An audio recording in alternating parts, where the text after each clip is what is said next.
Okay, so this is a video that I've been putting off for a good while, just due to its subject matter, but I feel like going forward with me progressing with music and getting numbers on my channel, this is essential for the new fans to kind of understand who I am and my previous works of art. Today, let's talk about mental health, specifically depression. It can occur in people from a young age, depending on the circumstances of their life, or even it being genetically given, predisposed. Something that I dealt with by the age of like 10. I didn't really have a word for it back then because from the ages of like 12 to 17, I was honestly fully in denial about how bad my depression was until I had moments of coming out with sadness and anger in ways that really affected my life. Stemmed from having depression, whether that was genetically given to me or it just developed over time. It's something that I lived with from a young age. Thankfully, I can say I've never had any bad thoughts of taking myself out. There have been times where I have thought about at least hurting myself, and there are times that I have hurt myself. It's something that I had to deal with from a young age, and just trying to understand my brain, considering I'm neurodivergent, so that doesn't help either. I might be a little bit different, but I still process the same information as everybody else, just a bit differently. You know, that really got in the way of me learning because I'm more of a visual learner.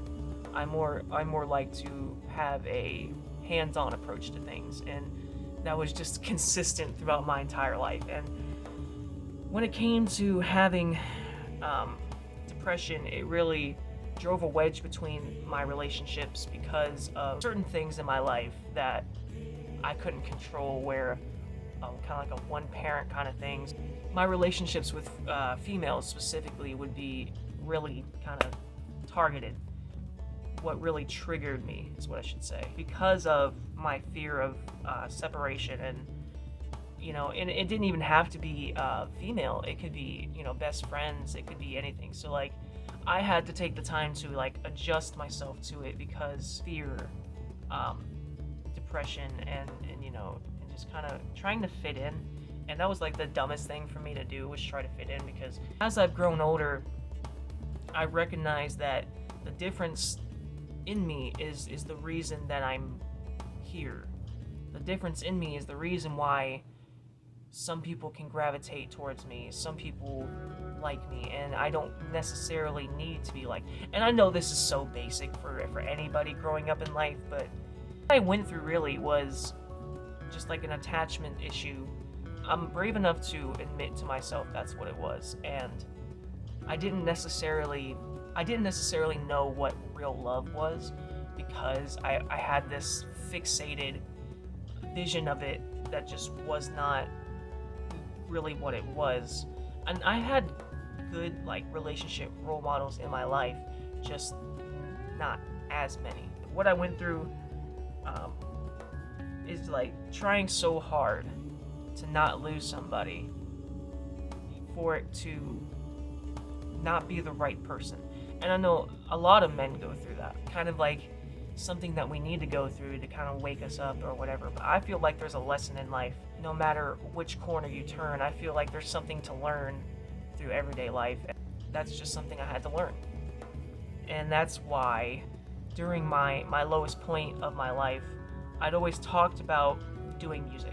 Even in middle school, I would memorize lyrics to songs and stuff like that, and never really kind of took the time to read into lyrics until I got a little older. Then I started reading into the lyrics and finding deeper meaning into it, so then that's why I would memorize it. Not necessarily, some of it was to look cool, I guess, because like, hey, I know this whole song at the top of my head and I can recite it for you. Not really much original content. I would gravitate towards these lyrics, and that's what led me to to do musically. And it's gonna get out here soon that I did musically. Part of the reason what helped me on my musical progress, and of course I can look back at it and sometimes I cringe, but at the time I didn't know it was cringe. It more or less was just me trying to find a way to express myself and what I was feeling that I just couldn't put words to. Much later after that, after a really devastating hit in my life, and it was the breakup for one, but it was also feeling lost in my life, feeling like I had no friends around me. I could barely find a job. One of the jobs I got sucked, and then it just became a pattern of sucky fucking jobs. Any relationship I would make after that would just suffer because of just the inner hole that I had in me would just make me push people away or gravitate to the wrong kinds of people. That's something I had to go through, and I see it now, and I can say, well, yeah, that's life. Back in the day, of course it's devastating, and especially with the connotations of life now, where it comes to being a man. And I don't really want to get into the specifics of that because everybody has their own opinion, and it is what it is. But I do think it's important for men to kind of sit down and talk with somebody about some of this stuff, because if you don't have anybody near you, then it can manifest in bad ways. But one of the things that I did was create a music channel, which was the birth of Rules Break Easy. Started that channel wanting to fix myself. I wanted to express what I was feeling, that way maybe somebody else can relate. And I was already listening to music at the time, Juice WRLD, XXXTentacion, Big Sean, Drake, a whole bunch of musicians I was listening to at the time. I just fell in love with it. Trippie Redd as well. And it just kind of gave me a comfort place with them speaking about these things. And it's like, I already had a love for music and I wanted to do music, but this kind of like jolted me to where, okay, I have something to talk about now. That's where, the Rules Break Easy album first happened. Just talking about experiences that I went through. And then every album after that was a progression of where I was in my life. And, I talk a lot about it from my standpoint, which in life there are always multiple standpoints and multiple viewpoints. So I'm grown enough to admit that, of course, everything that happened in my past was not everybody else's fault. I had nothing to do with it. When in reality, half the time, it's sometimes what was wrong with me was the reason why things were going so badly. And if I had taken the time to actually sit down and talk with someone about it, it would have made it better. But everything's 2020 in hindsight. Talking with somebody is still important. And there doesn't have to be this wall between humans to where we can't talk about stuff that's clearly affecting everybody. Depression's not so willy-nilly one person out of, it's a big chunk. That's why a lot of people like the sad music. And definitely I try to be an emotional outlet when it comes to that. I try to make songs for people to relate. Of course it's specific to me, but also could be what's going on with somebody else. That's hearing that song, someone else, the same stuff artists has been saying for years, but specifically how it helped me was just giving me a place to talk.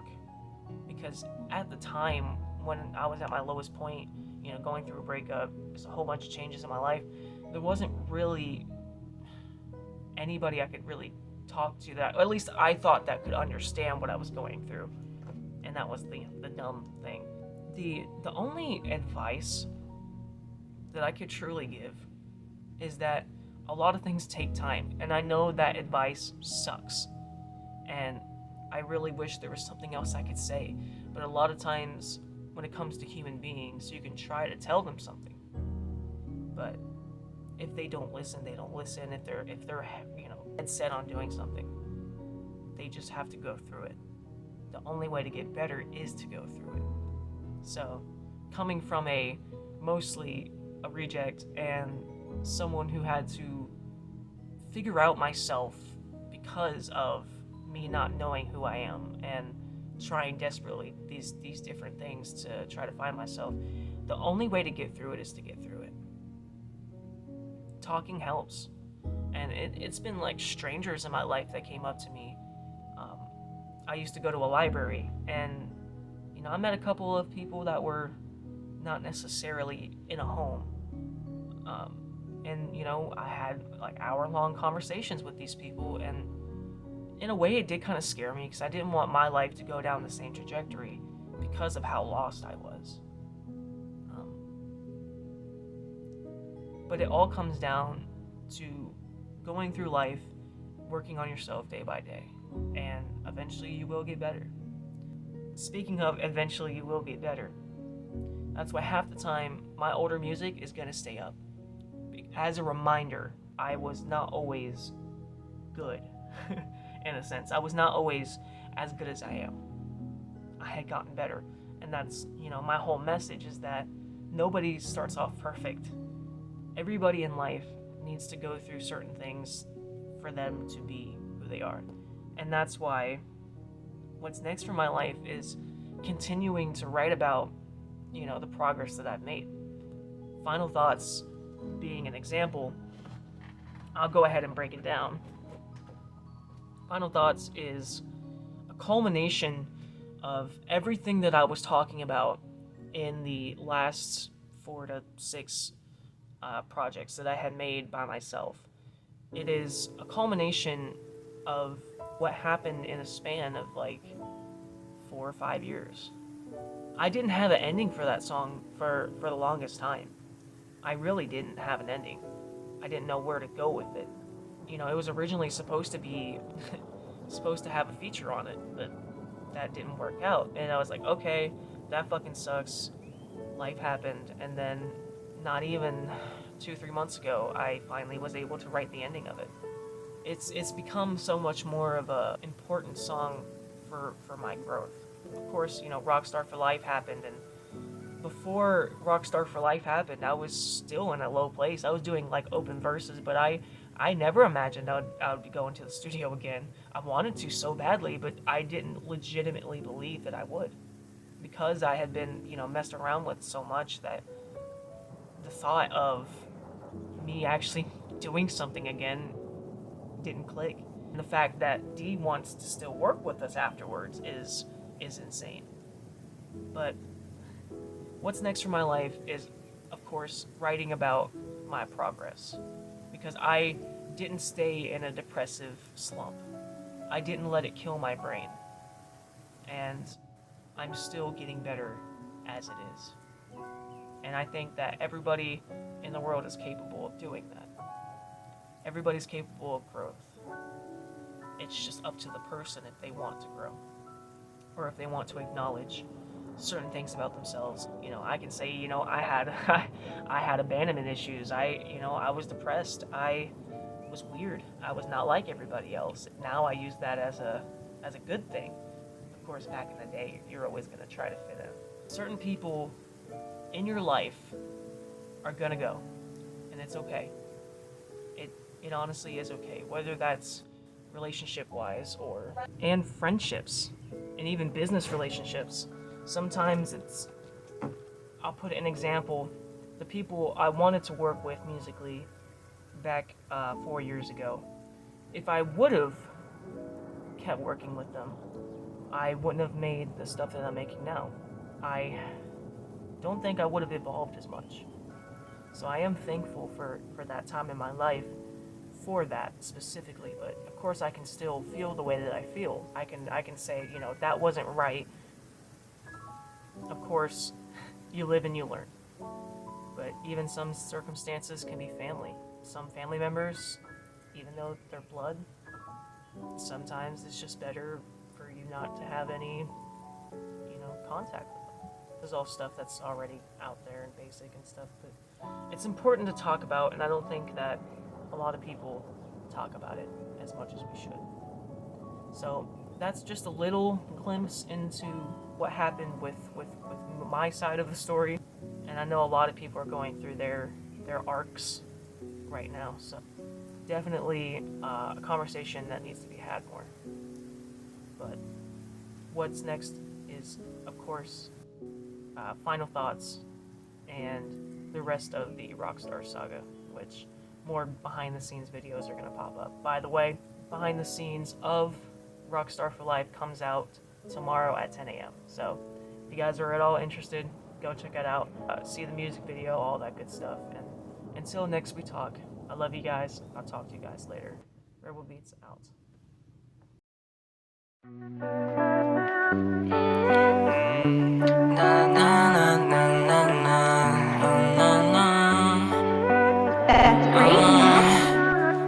These are my final words, these are my final thoughts. It so fucking hurts, thinking of the words I bought into. I'm so used to misuse, I'm so used to playing games.